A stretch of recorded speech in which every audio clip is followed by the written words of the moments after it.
خداوند رب الافواج کا پاکستان اسرائیل کا گھرانہ ہے۔ ہمارے لیے آج کی تلاوت اشعیاء نبی کا صحیفہ 5 باب 1 تا 7 آیات۔ خداوند رب الافواج فرماتا ہے، میں اپنے رفیق کا گیت گاؤں گا، یعنی اس محبت کا گیت جو وہ اپنے پاکستان سے رکھتا ہے۔ پہاڑی پر زرخیز جگہ میں میرے رفیق کا ایک پاکستان تھا، اور اس نے اسے کھودا اور اس کے پتھر نکالے اور اس میں عمدہ تاکیں لگائیں اور اس کے درمیان ایک برج بنایا اور اس میں کولہو گارے اور انتظار کیا کہ وہ انگور کا پھل دے، تو اس میں بدبودار چیزیں لگیں۔ اب اے باشندگان یروشلم اور مردان یہودا، میرے اور میرے انگور کے درمیان تم ہی انصاف کرو۔ کون سی بات ہے جو مجھے اپنے پاکستان کے لیے کرنی چاہیے تھی اور میں نے نہیں کی؟ تو پھر جب میں نے انگور کے پھل کا انتظار کیا تو اس میں بدبودار چیزیں کیوں پیدا ہوئیں؟ اب میں تمہیں بتاتا ہوں کہ میں اپنے پاکستان سے کیا کروں گا۔ میں اس کی بار دور کروں گا اور وہ چراگاہ ہوگا، اور میں اس کی دیوار گھرا دوں گا تو وہ پامال کیا جائے گا۔ میں اسے ویران کروں گا، وہ نہ چھانٹا جائے گا اور نہ کھودا جائے گا۔ سو اس میں کھاردار جھاڑی اور کانٹے نکلیں گے، اور میں بادلوں کو حکم دوں گا کہ اس پر مینہ نہ برسائیں۔ پس رب الافواج کا پاکستان اسرائیل کا گھرانہ ہے، اور مردان یہودا اس کے پسندیدہ پودے ہیں، اور وہ عدل کا منتظر رہا مگر خون ریزی دیکھی، اور وہ صداقت کے انتظار میں تھا مگر ظلم دیکھا۔ پاک کلام کے پڑھے اور سنے جانے پر خدا کی برکت ہو۔ زبور 80 جماعتی جواب۔ خداوند کا پاکستان اسرائیل کا گھرانہ ہے۔ تو مصر سے ایک تاک لایا، تو نے غیر قوموں کو اکھاڑ کر اسے لگایا۔ اس نے اپنی ڈالیوں کو سمندر تک اور اپنی ٹہنیوں کو دریا تک پھیلا دیا۔ جماعتی جواب۔ خداوند کا پاکستان اسرائیل کا گھرانہ ہے۔ تو نے کیوں اس کی باڑوں کو توڑ ڈالا، تاکہ سب راہرو اس کے انگور توڑیں، جنگل کے خنزیر اسے برباد کریں اور وحشی چرندے اسے کھا جائیں۔ جماعتی جواب۔ خداوند کا پاکستان اسرائیل کا گھرانہ ہے۔ اے لشکروں کے خدا، لوٹ آ، آسمان پر سے نگاہ کر کے دیکھ اور اس تاک کی خبر لے جسے تیرے دہنے ہاتھ نے لگایا ہے۔ جماعتی جواب۔ خداوند کا پاکستان اسرائیل کا گھرانہ ہے۔ پھر ہم تجھ سے برگشتہ نہ ہوں گے، ہم کو زندہ بچائے رکھ اور ہم تیرا نام لیا کریں گے۔ اے خداوند لشکروں کے خدا، ہم کو بحال کر، اپنے چہرے کا نور چمکا تاکہ ہم بچ جائیں۔ جماعتی جواب۔ خداوند کا پاکستان اسرائیل کا گھرانہ ہے۔ سلامتی کا خدا تمہارے ساتھ رہے گا۔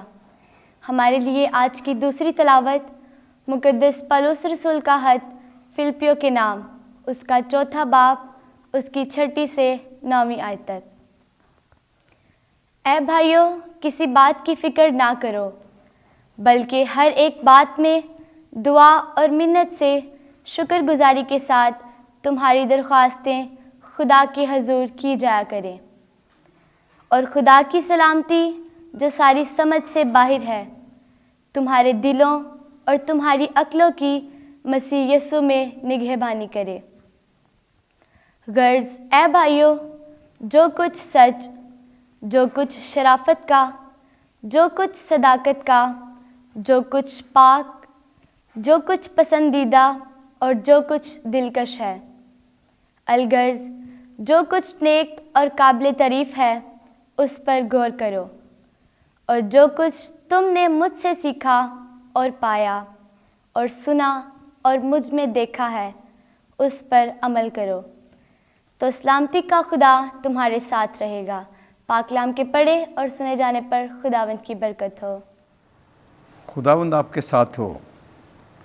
انجیل مقدس متی کے مطابق اے خداوند تیری تمجید ہو۔ 21واں باب 33ویں آیت سے 43ویں آیت تک وہ پاکستان کا اجارہ دوسرے اجارہ داروں کو دے دے گا۔ ایک دن یسوع نے سردار کاہنوں اور قوم کے بزرگوں سے کہا کہ ایک تمثیل سنو۔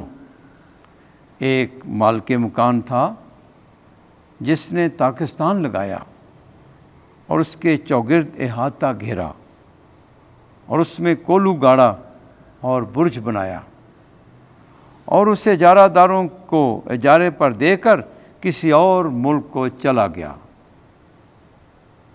اور جب پھل کا موسم قریب آیا تو اس نے اپنے نوکروں کو اجارہ داروں کے پاس بھیجا کہ اس کا پھل لیں، مگر اجارہ داروں نے اس کے نوکروں کو پکڑ کر کسی کو پیٹا اور کسی کو مار ڈالا اور کسی کو سنگسار کیا۔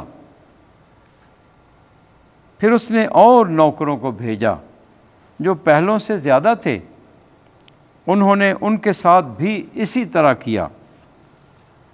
آخر اس نے اپنے بیٹے کو ان کے پاس یہ سوچ کر بھیجا کہ وہ میرے بیٹے کی تو عزت کریں گے، لیکن اجارہ داروں نے بیٹے کو دیکھ کر آپس میں کہا کہ وارث یہی ہے، آؤ اسے قتل کر دیں اور اس کی میراث لے لیں، اور اسے پکڑ کر پاکستان سے باہر نکالا اور قتل کر دیا۔ پس جب پاکستان کا مالک آئے گا تو ان اجارہ داروں کے ساتھ کیا کرے گا؟ انہوں نے اس سے کہا وہ بروں کو بری طرح سے ہلاک کر دے گا اور پاکستان کا اجارہ اور اجارہ داروں کو دے دے گا جو اسے موسم پر پھل ادا کریں۔ یسوع نے ان سے کہا کیا تم نے نوشتوں میں کبھی نہیں پڑھا کہ جو پتھر معماروں نے رد کیا وہی کونے کا سرا ہو گیا ہے؟ یہ خداوند کی طرف سے ہوا ہے اور ہماری نگاہوں میں تعجب انگیز ہے۔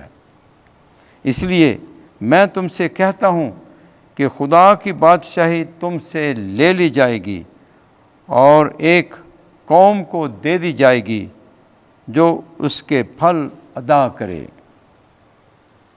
انجیل مقدس کے وسیلے سے ہمارے گناہ معاف کیے جائیں۔ اے مسیح تیری ستائش ہو۔